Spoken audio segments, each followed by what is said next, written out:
Okay, hello everyone. This is going to be a recording about the leftover of the notes regarding a small open economy which use graphical analysis. Now, we have covered most of them, but we have not covered everything. So I will start with a quick review of what we have covered, and then I'll cover the rest of it. Basically, we've covered, I think, everything until the determination of the interest rate in a small open economy. Okay, so we're going to do that today and finish off. But I'll do a quick review. So the quick review is basically this was not a terribly new aspect because we have looked at a model of a small open economy, but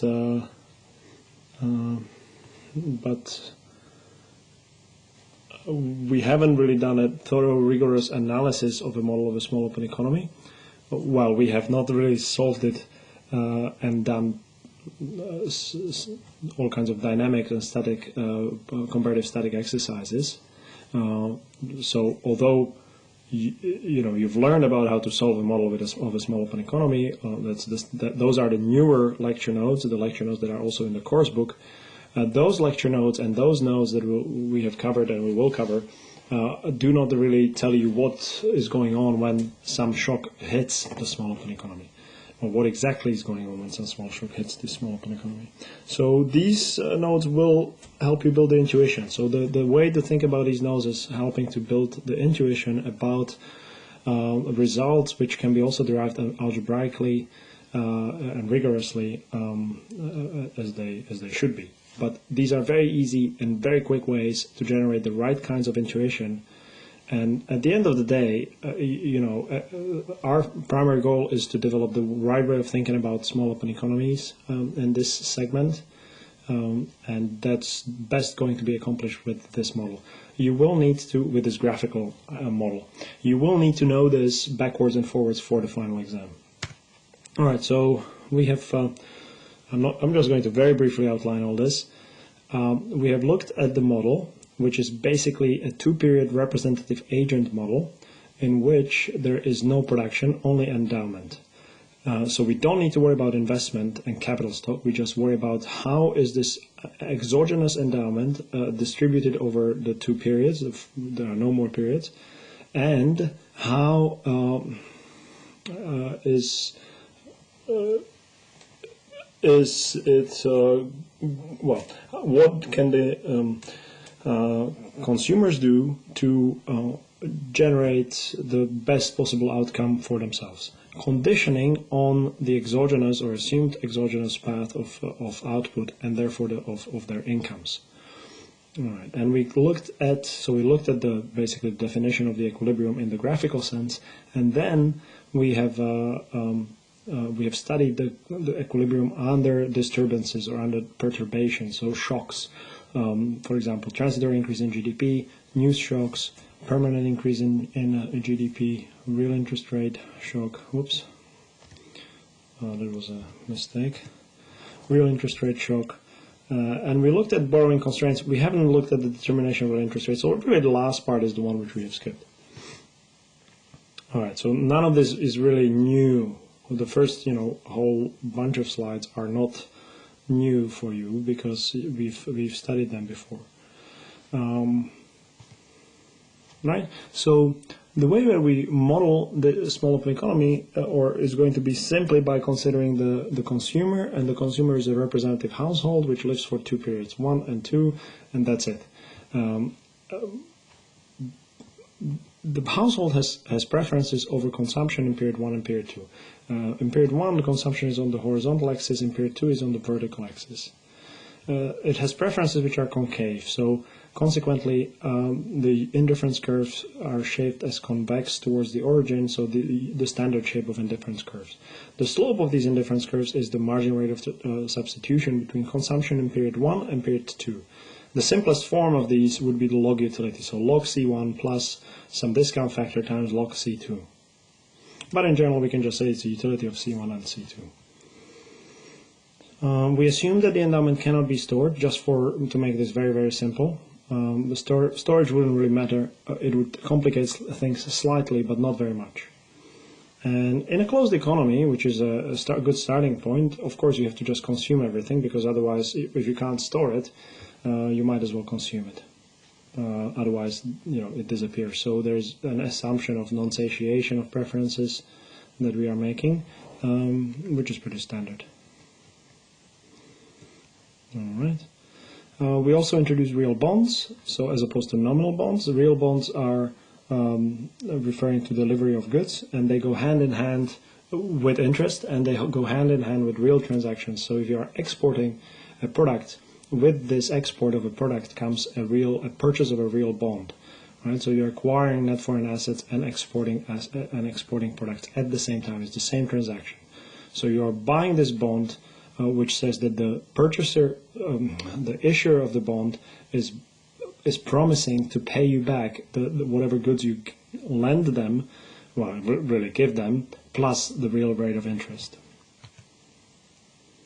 And the real interest rate is lowercase r for the net and uppercase R for the gross. So 5% would be lowercase r equals 0.05 and uppercase R equals 1.05.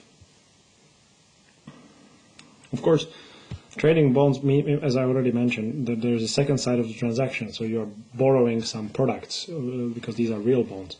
What does that mean? Well, if you are issuing a bond, you're borrowing some products, so you are importing some products. And if you are purchasing the bonds, so the other side of the transaction, then you're exporting those products. And that means that you can be a net lender or net borrower, and so our savings is real term savings is going to be a difference between our income in period 1 and consumption in period 1. And then our consumption in period 2 must be just our income in period 2 plus the gross return on our savings. Of course, savings can be negative in case you are a borrower.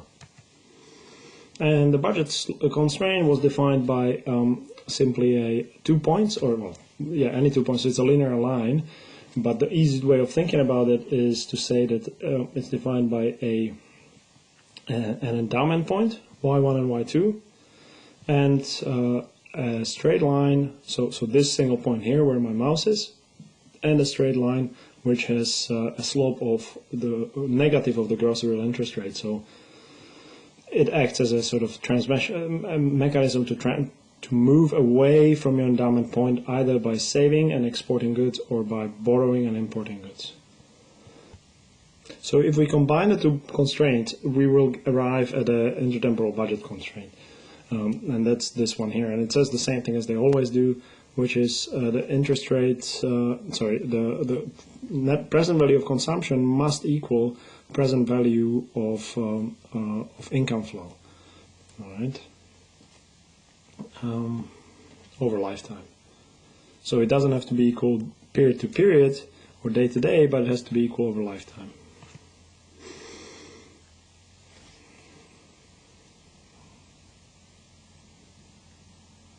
All right, so this slide just says that stuff we learned in the second year macro.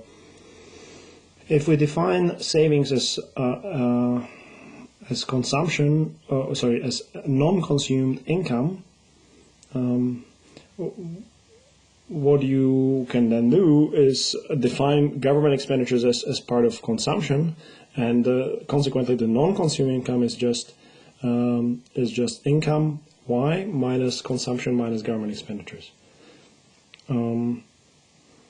What that implies is that without investment, savings must also be equal to trade balance, where I'm using in here net income, gross national income identity. All right, so the savings requires trade balance surplus, and borrowing requires a deficit.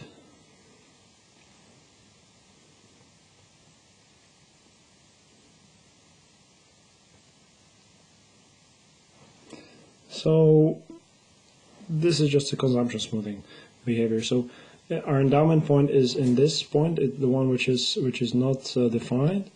but people prefer, so if you draw the whole map of indifference curves in this diagram, which would be completely black, of course, but if you drew every ith one, so drew them apart, you will find one which has a tendency at which is the highest one, given our constraint, which is the intertemporal budget constraint, and it's going to be tendency at point A. And so this is standard macroeconomic analysis in which we choose given the price, in this case the interest rate, we choose the optimal consumption depending on our budget constraint and our preferences.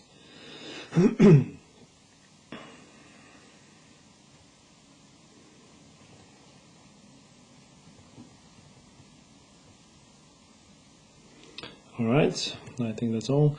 So households are going to smooth their consumption, and you can see that from the outcome in point A.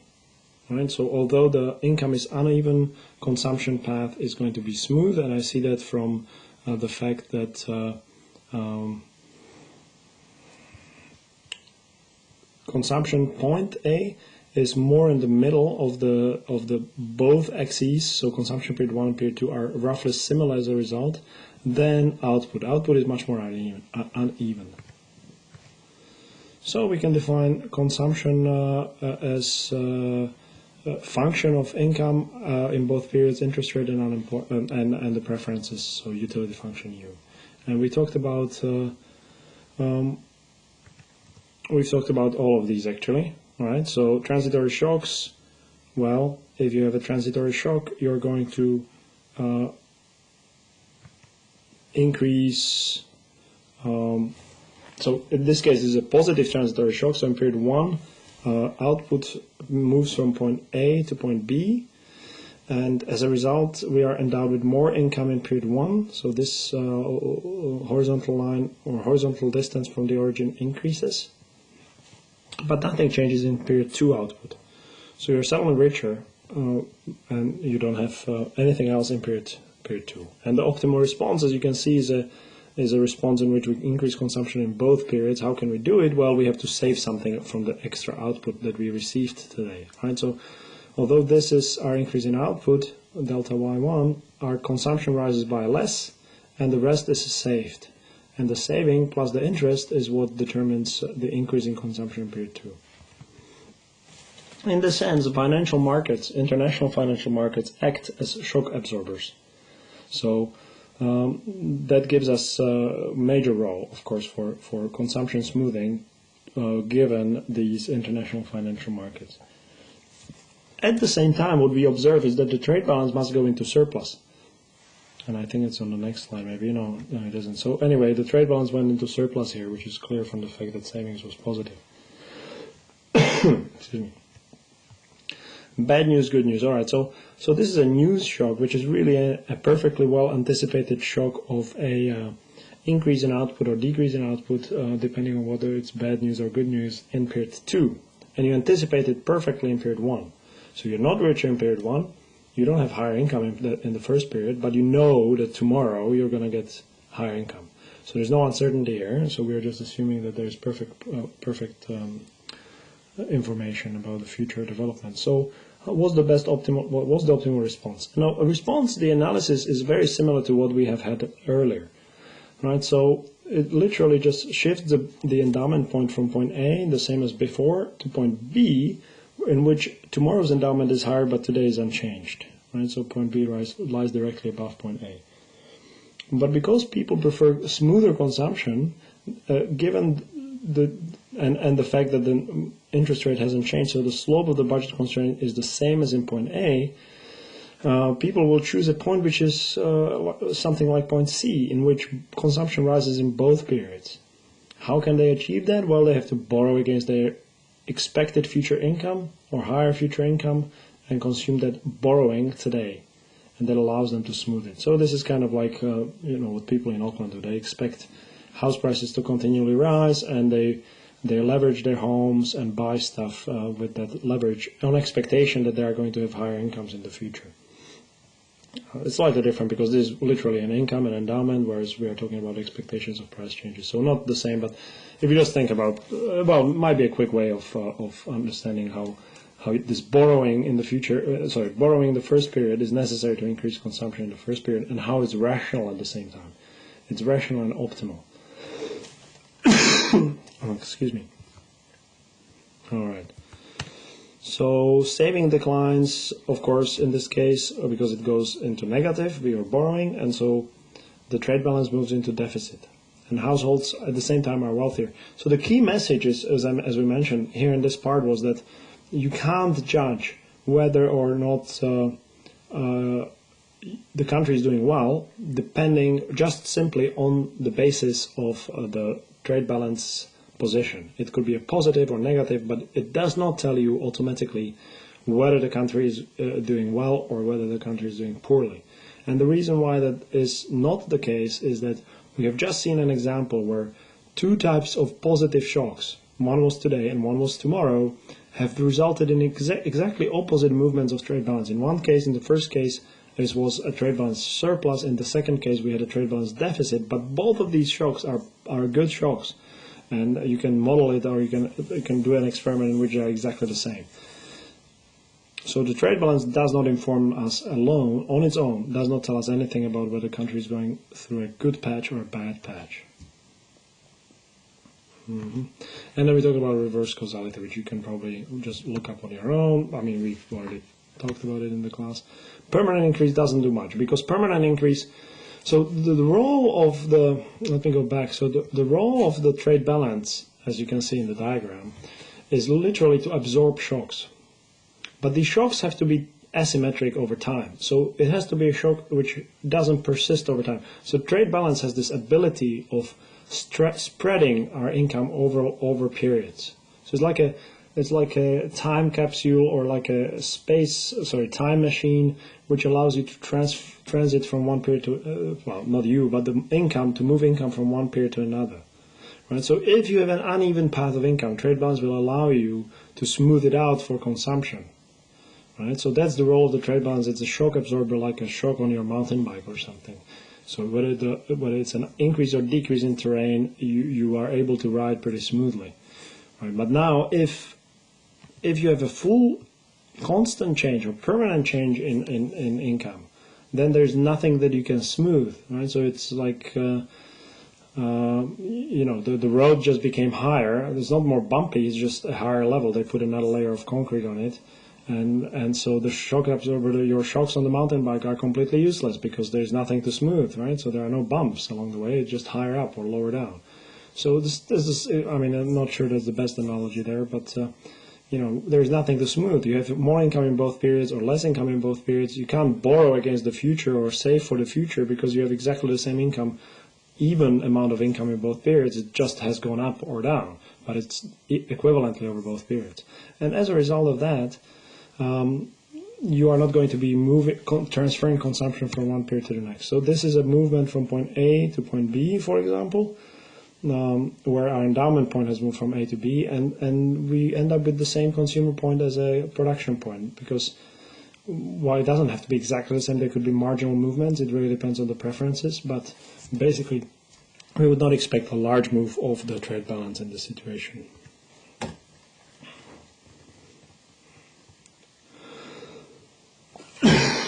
Excuse me. All right, so the real interest rate shock, we have done that also. The key part here is that there are, well, as you can easily figure out, first of all, there are two effects for any interest rate shock. Think about price changes in first year microeconomics. There's substitution and income or wealth effect. Right, so these don't need to go in the same direction. In some cases they go in the same direction, in some cases they go the opposite direction. So substitution effect always works from the more expensive to cheaper. So if the interest rate rises, you're going to be tempted to save more. Right, to substitute away your income from today, so consumption from today to tomorrow, because the return on moving this 1 unit of consumption from today to tomorrow has gone up. All right, so substitution income effects, and these effects, the substitution effect is the same whether you're a borrower or lender, but the income effect is not. And the reason why it's not is pretty obvious. If you have a loan, a big mortgage, then interest rate increase makes you worse off. if you have a huge amount of savings in the bank, it makes you better off. Right? So the income effect will depend on whether you're a borrower or lender.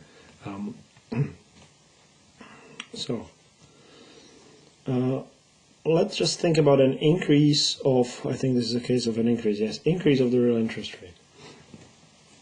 The substitution effect is going to be from C1 to C2.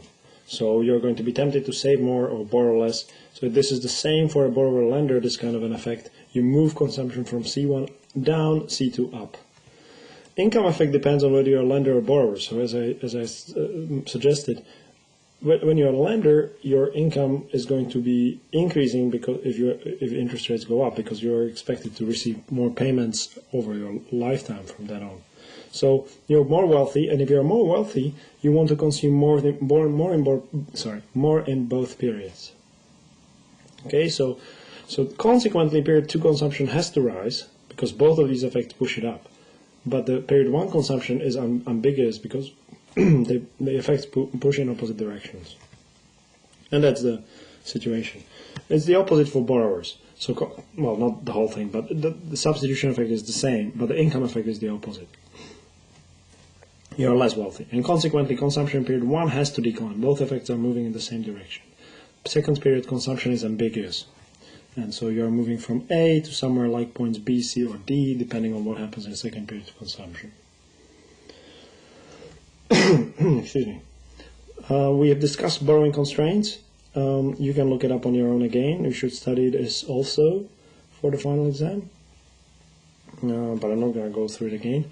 All right, so general equilibrium. This is about the determination of real interest rate. So as we have said, from the point of view of a small open economy, interest rate is exogenous.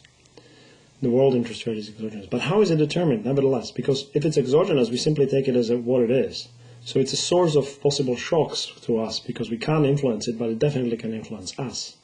So we need to understand how it's determined. And it's determined, the simplest way to think about it is to think about two large countries, think US and China. And both of these countries have some representative agent and they have some GDP. And they have some demand and supply of loanable funds on the international capital market. Well, we can think about it as a world bond market. And then we can ignore everybody else. And so if the world just consists of these two large countries, we can think about the whole world as a closed economy. All right? So the world economy is a closed economy. We don't trade with aliens. We are a closed economy as a world. So if the economy is closed, what that means is that in any period of time, your consumption must equal your income. So in the whole world, the world's consumption every year must equal the world's income. There is nothing else, nowhere else you can export or import. So remember, there is no government and no investment by firms here because it's a simple model. But basically, consumption in period 1 must equal output in period 1. Consumption in period 2 must equal output in period 2 at the world level. Okay, so how can we determine the interest rate? Well, if it's determined that here's a quick answer. The interest rate, the world interest rate, must be at a level which is consistent with an open market and consistent with the fact that consumption in period 2 equals output, income in period 2, consumption in period 1 equals output, and income in period 1. How can that be? So we must have a point at which we choose the endowment point to be also our consumption point as a world. Right? So in that sense, it has to be that the interest rate is at a level which is tangent to the indifference curve exactly in point A. All right. So another way of thinking about this is the following. Let's do the opposite. Let's assume that that interest rate is higher than that. Okay? Or no, let's say the interest rate is lower than it. I mean, I can't draw it here, but it's lower. Excuse me. So it goes through point A, but it's lower. Now it's impossible for every country to borrow. So every country, if the interest rate was lower, everyone would want to borrow. Because there are two countries and they're symmetric, we assume. So everyone would want to borrow, but there was nobody to lend. And so if there's a big excess demand for borrowing what is going to result? Well, it has to be that we will have an increase in the price of borrowing. If everybody's trying to borrow and there is not enough supply, well, in this case there's zero supply, but it's easier to think about it as just too many borrowers trying to knock on the doors of lenders, well, the prices will rise simply. And it rises until the two match. And in this case, since everybody wants to borrow, everybody's the same, it's a world economy. Well, I'm assuming everybody's the same here, but as the price rises, the demand for borrowing declines until we get to a point where the price is exactly the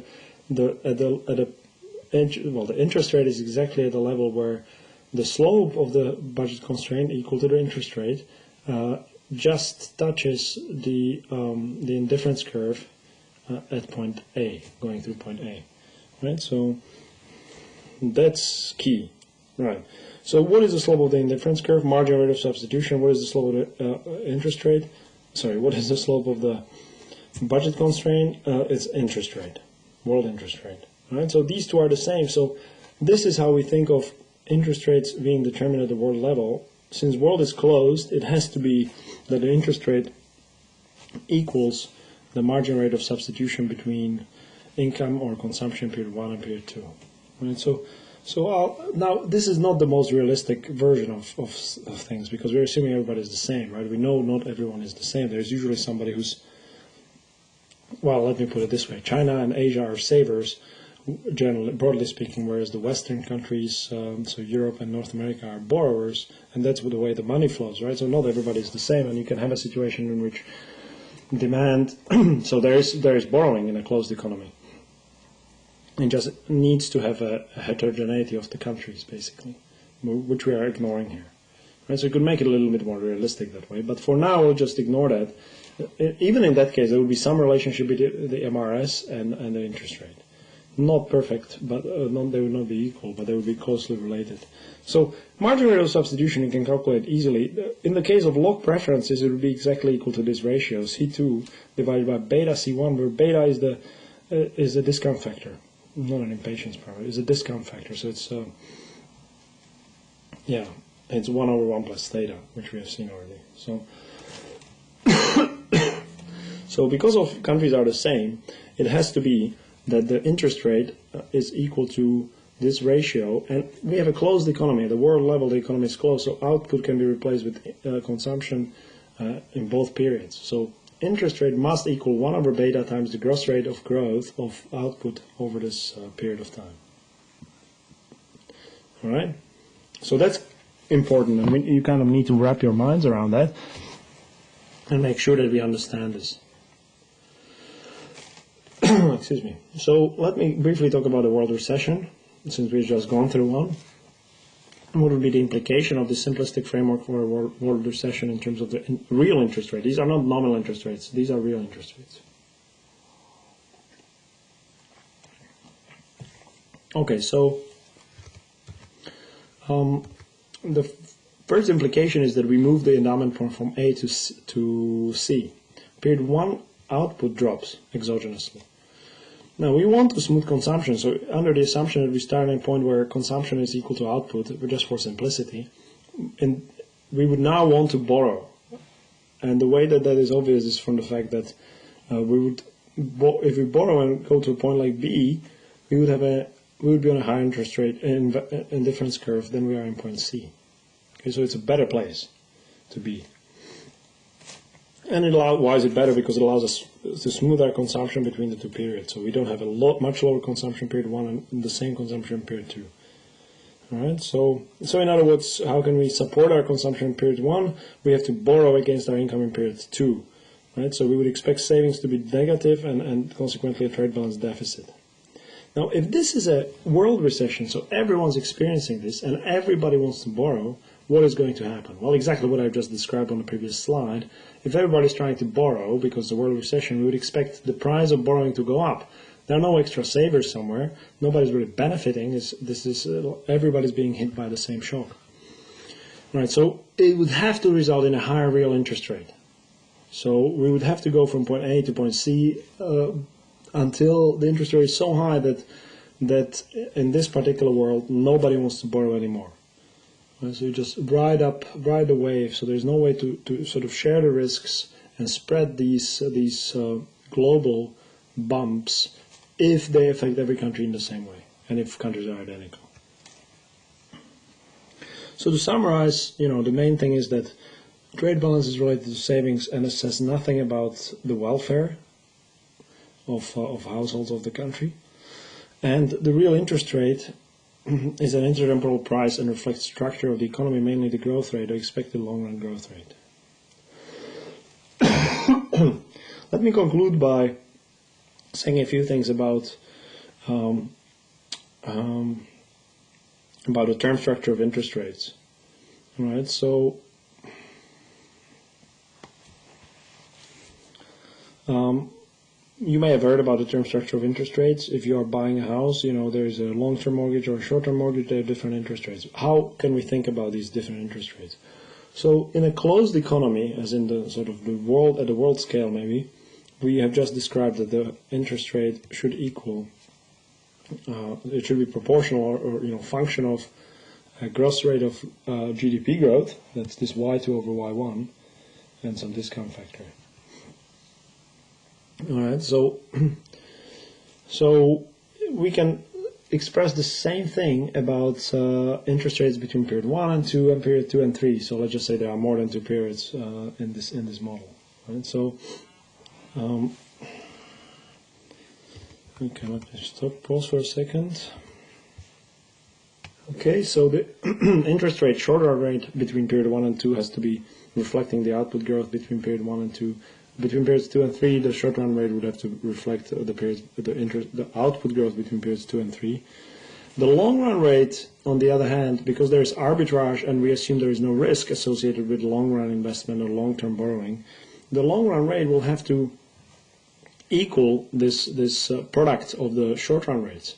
These are gross rates, right? So you have to get the same return on both, whether you revolve your mortgage twice or whether you just borrow once long-term. So it will have to be equal to the product of the two.